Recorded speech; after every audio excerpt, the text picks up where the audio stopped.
Any questions? Yes. Are you going to finish that croissant? Knock yourself out. That croissant. Finish that croissant. That croissant. Finish that croissant. That croissant. Finish that croissant. That croissant. Finish that croissant. That croissant. What is up, podcasters? Welcome back to the final episode of Soccer La Papate. Sadly, it's your host, R. Dizzle. I'm your co-host, Jay Dizzy. M. Sizzle. And Harrison. DJ Yes. Harrison. No. Alright, let's get straight into it. So first we have some comments from our last episode. Jacob's going to go over the positive ones.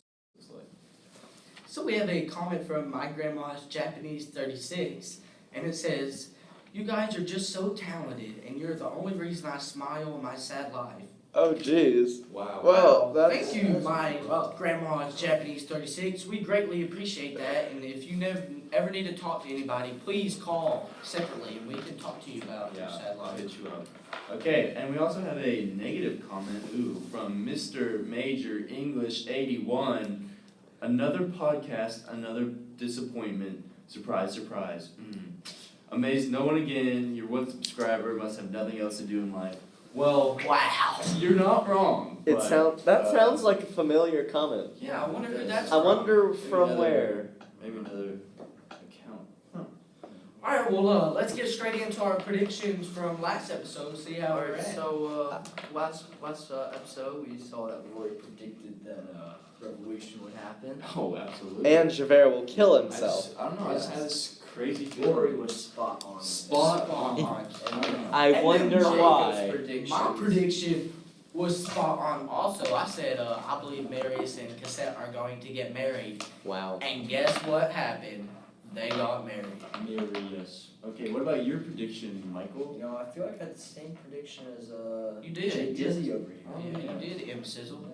I think it was your prediction, but you agreed with him. Yes, Yes, that is exactly what happened last Definitely podcast. wrong, but okay. Well, I had no prediction, so yeah. Alright, well, let's go straight into the context. A little background information. Little background presented by Mem Sizzle and Harrison Dizzle. DJ No. Harris. Let's No. get into it. So let's get straight into the context from M. Sizzle and DJ Harrison. No. Alright, so starting with, the background information, the first major point was obviously when Marius gets saved by Jean Valjean, and although Gavroche gets shot twice and killed, and then obviously Marius becomes unconscious. He gets grazed by a bullet, Yeah, right? he got grazed, but he got hit by the bullet, and then Jean Valjean got knocked unconscious, and then Jean carried him back to grandparents' house. His grandfather's Yeah, house, I'm pretty sure who it's his grandfather's house. surprisingly accepts him, Yeah, he got accepted. Which seeing his grandson almost dead. Yeah, that was pretty Great stuff. important. It was interesting to hear that. I was not expecting that. And his grandfather eventually brings Cassette to him, as well as Yeah, Jean. that also But- happened, yeah. Marius doesn't know that Jean saved him. Yeah, we should because he's probably- unconscious, Oh wait, so- I think we forgot a part. Thénardier, Oh, he yeah. comes back, but while John's trying to save Marius. Thénardier, not recognizing Jean and thinking that Marius is dead, attempts to... Wait, or was it he recognizes that... Hold up, we'll cut this out. Was it he recognized Jean but not Marius? Because he says that he doesn't know... Yeah, Yeah. we'll go with that. Yeah, okay. Alright, 3, 2... I think we forgot something. When Thénardier comes back in to play, when Jean is saving his life, Thénardier recognizes Jean but not Not Marius. Marius. So he offers to help hide Marius's body and lets him into the sewer, was it? Yeah, it was his- Or something like Yeah, that. I think it was- He helps him hide enough to get Marius's body back to his grandfather, Mhm. which eventually comes into play later, which we'll explain. Yeah. What point do you want me to Yeah, explain? yeah. Marius and Cassette eventually get married, Oh, yeah, they- finally, they- like we discussed in predictions. Yes, they get married, and then Marius decides that Jean is not good for Cassette and should limit his visiting time. limited visiting time. It's still But not listening. eventually, Thénardier comes back and tries to convince Marius that Jean is a murderer. Exactly. Which I isn't would- I thought that that's was really not wrong true with at him. all. That's Oh yeah, just messed up. but that is when Marius learns that Jean saved his life. Yeah, and find that out, he realizes that Jean is a good person. And he brings Cassette to him on his deathbed. And And That's the sad part is Jean Valjean couldn't even defend himself with him being dead. Jean finally dies. Yeah, and it shows at the end how Jean is humble when he didn't like tell anyone about all the great things he did. He just everyone knows about all the bad things, so he doesn't really explain how good of a person he turned out to be. Right.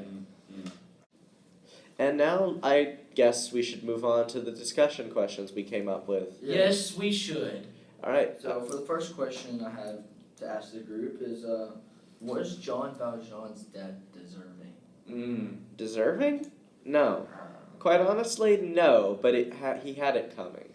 Like, my reasoning for that is he was getting really old by this point.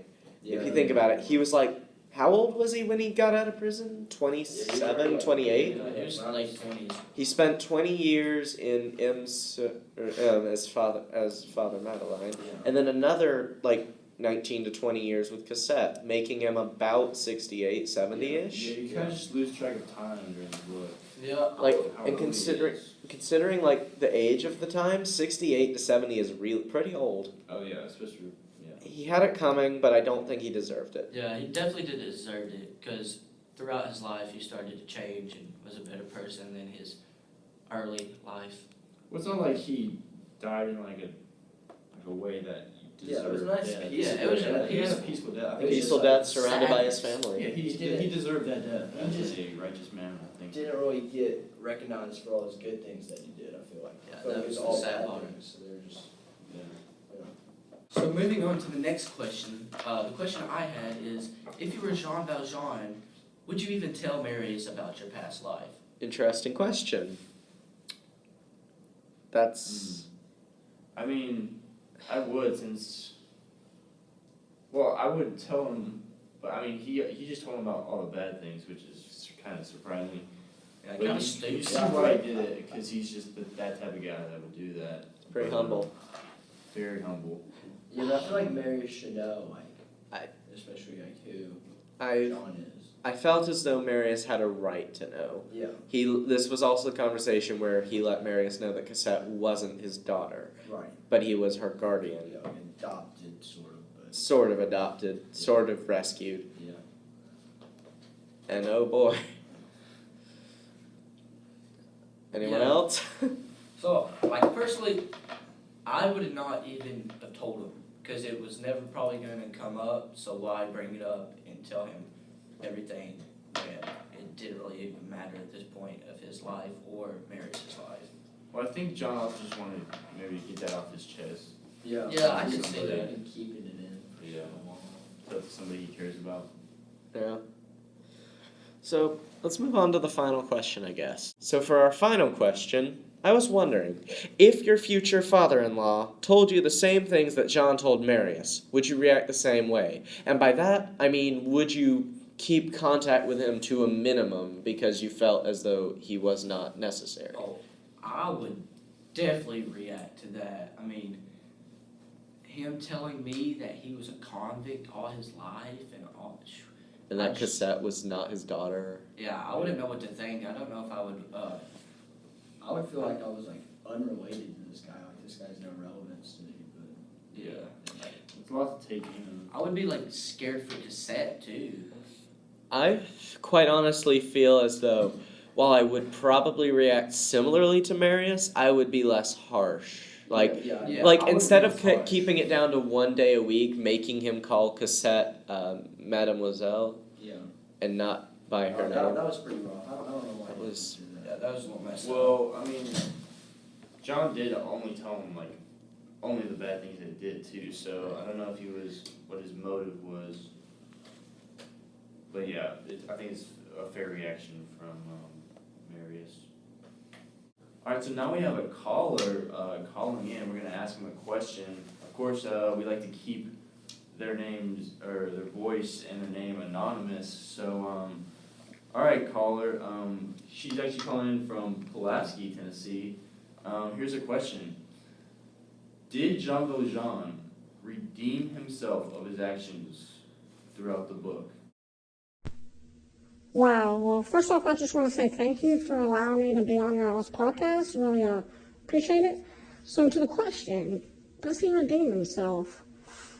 I do think he redeems himself throughout the book because he changes. He cares. He cares for Cassette. He cares for the other people. He tries to change his identity of being a convict. And I really do think he redeems himself. And it's sad that he has to die like this, but, you know, it's just a part of life. All right, thank you, caller. So, what do you guys think of the same question? Yeah, I think the card very good insight to the book. Same here. I think that I agree with the caller. I think John has redeemed himself. He's done a lot of good to contradict the bad, but I feel as though I don't feel as though he's still guilty of the bad. He's done the bad, but he served his punishment. Yeah, exactly. He served probably more than he should have. Agreed. He kept trying to escape, of course. But... Well, personally, I have to disagree with the caller. Oh. I think he did not redeem himself. I think he was still a convict at heart. I mean, he tried to escape all those times and everything. That's just like, why would you do that? That just shows you're even more of a convict. Didn't he change? It's a hot take right I there. mean, I don't care if he changed. He did not redeem himself to me.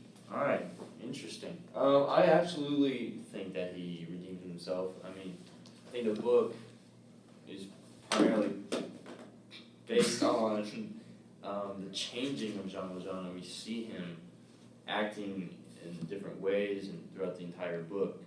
So, yeah, he just turned himself into a righteous man through our eyes in the pages. And yeah, I absolutely think he redeemed himself.